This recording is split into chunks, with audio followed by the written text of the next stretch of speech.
What makes a car immortal? Is it the stunts, the design, or something deeper that connects with millions of people across generations? Some vehicles become so legendary that they're worth more than supercars, so famous that replicas sell for hundreds of thousands. Today, we're diving into the 13 most iconic movie cars ever built. Get ready for some serious automotive cinema magic. Number 13. 1977 Pontiac Firebird Trans Am, Smokey and the Bandit. Picture this. A jet black Trans Am with a golden phoenix screaming across the hood, outrunning every cop in the South. Burt Reynolds made this car an absolute legend. The Bandit's Trans Am wasn't just fast, it was untouchable. Pontiac provided for cars for filming, and only one survived. That promotional car sold at auction for $550,000. But here's the insane part. After the movie dropped, Trans Am sales absolutely exploded, jumping from 68,000 units in 1977 to over 187,000 by 1979. Director Hal Needham did all the stunts himself, and this bad boy became the last great American muscle car of the 70s. Pure outlaw energy on four wheels. Number 12. 1961 Ferrari 250 GT California Spider. Ferris Bueller's Day Off. If you have the means, I highly recommend picking one up. Cameron's dad's prized Ferrari wasn't just a car, it was a character representing everything Cameron feared about disappointing his father. The production used 3 replicas built by Modena Design because real to 50 GTs were already worth millions. One of those replicas sold at auction in 2020 for $360,000. Today, a real to 50 GT California Spider fetches over $70 million at auction. The most iconic scene. The odometer spinning backwards in reverse, and then the car flying out of the glass garage in slow motion. This movie made an entire generation dream about playing hooky in the most expensive way possible. It's not the car, it's the freedom it represents. Number 11. 1980 Pontiac Firebird Trans Am Kit, Knight Rider. A sleek black Trans Am with a glowing red scanner and artificial intelligence that could talk back. Kit wasn't just a car, it was Michael Knight's partner. The original car cost $100,000 to build back in 1982, which is over $300,000 in today's money. Here's the crazy part. Pontiac gave the production team these cars for $1 each after a train derailment made them legally unsellable. About 23 to 25 KITTs were built for the series. The scanner light was inspired by the Cylons from Battlestar Galactica, created by the same guy, Glenn Larson. One kit sold at auction for nearly $1 million. 5 original cars survived, with one appearing on Jay Leno's Garage and another at Universal Studios. This talking Trans Am basically saved Pontiac and became every kid's dream car in the 80s. Number 10. 1963 Volkswagen Beetle Herbie. The Love Bug, a white Volkswagen Beetle with red and blue racing stripes and the number 53. But Herbie wasn't just a car. He had a mind, a personality, and a heart.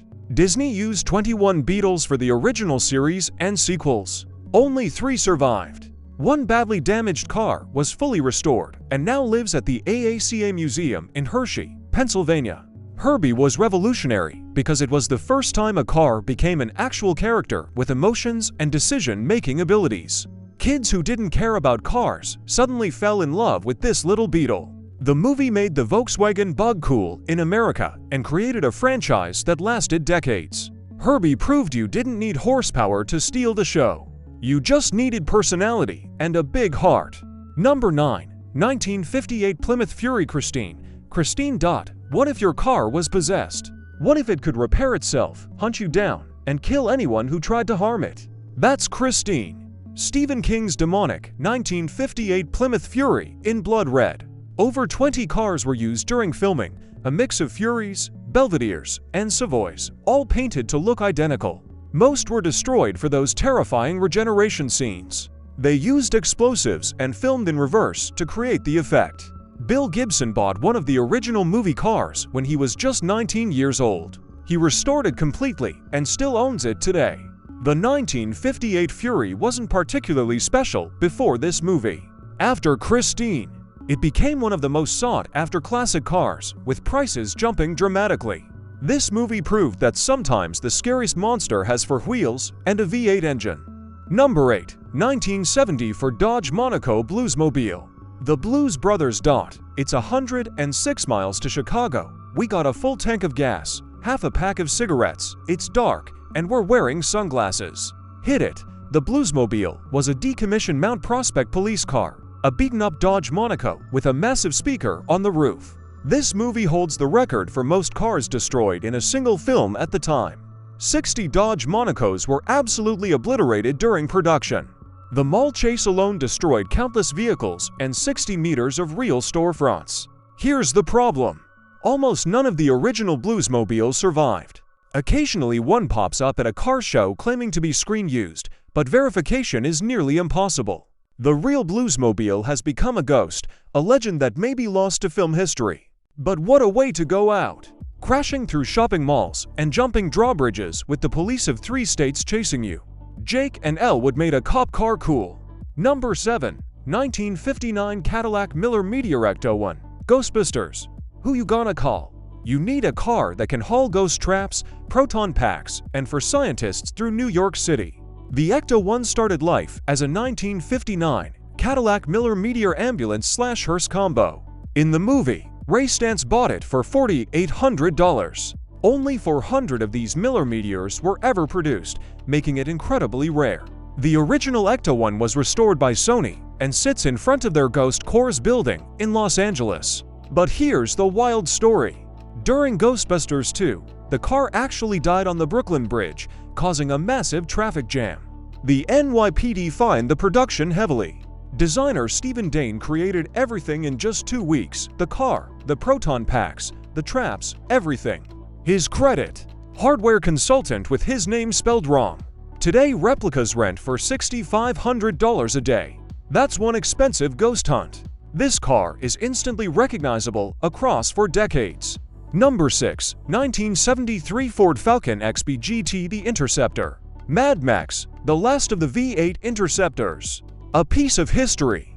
In a dystopian wasteland where gasoline is worth more than gold, Max Rokitansky's black Ford Falcon XB Coupe became the ultimate symbol of survival. That massive supercharger sticking out of the hood.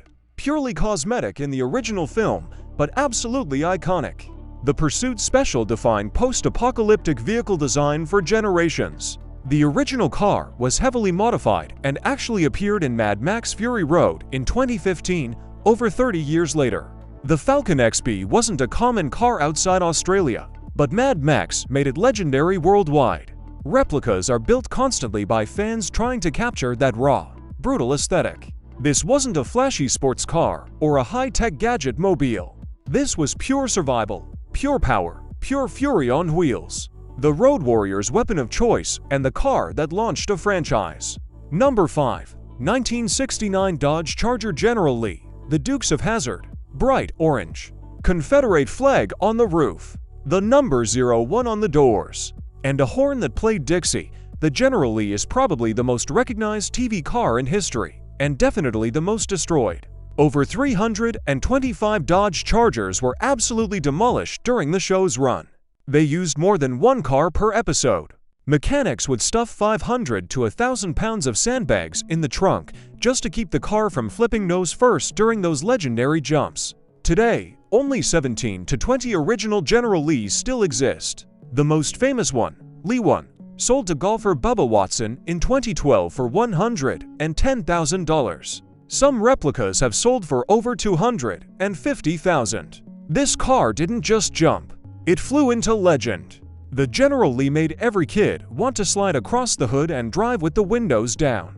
Pure Southern rebellion on wheels. Number 4. 1968 Ford Mustang GT 390 Fastback, Bullet. Highland Green, Fastback, Steve McQueen behind the wheel tearing through San Francisco in the greatest car chase ever filmed. This Mustang didn't just appear in a movie. It revolutionized action cinema forever. The original hero car vanished for 40 years, hidden in a Kentucky barn. Robert Kiernan bought it in 1974 for $3,500. Steve McQueen himself wrote Kiernan a letter in 1977, begging to buy it back. Kiernan refused. The car stayed hidden until 2018 when it finally resurfaced. In January 2020, it sold at auction for $3.7 million, making it the most expensive Mustang ever sold. The car is 98% original, still wearing the same paint, the same Bondo on the doors from filming, the custom exhaust from the movie. It was even used as a daily driver for 6 years. This Mustang is pure Hollywood history. Ford has released 3 special Bullet Edition Mustangs because of this car's legacy. Number 3. 1981 DeLorean DMC-12.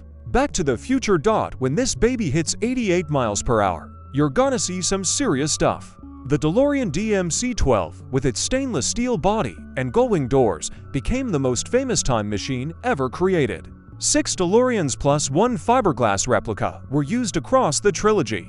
Only 3 survived. The hero car, the car with all the gadgets, has been on permanent display at the Peterson Automotive Museum in Los Angeles since 2016. In 2021, it was named to the National Historic Vehicle Register. One of the cars used in Part 3 sold in 2011 for $541,000. Here's the wild backstory. The time machine was originally going to be a refrigerator. Director Robert Zemeckis changed it to a DeLorean because company founder John DeLorean was on trial for cocaine trafficking and making headlines daily. About 6,500 DeLoreans still exist on roads today. This car saved the DeLorean legacy from total failure and became a symbol of the 80s. Number 2. 1966 Batmobile. Batman TV series. This is where it all started. The most iconic superhero car ever created. George Barris had 15 days and a $15,000 budget to build the Batmobile. Impossible, right? Wrong. He took a 1955 Lincoln Futura concept car that Ford had sold him for $1 and transformed it into pure Gotham City magic. The original Batmobile sold at Barrett-Jackson in 2013 for $4.6 million to Arizona collector Rick Champagne.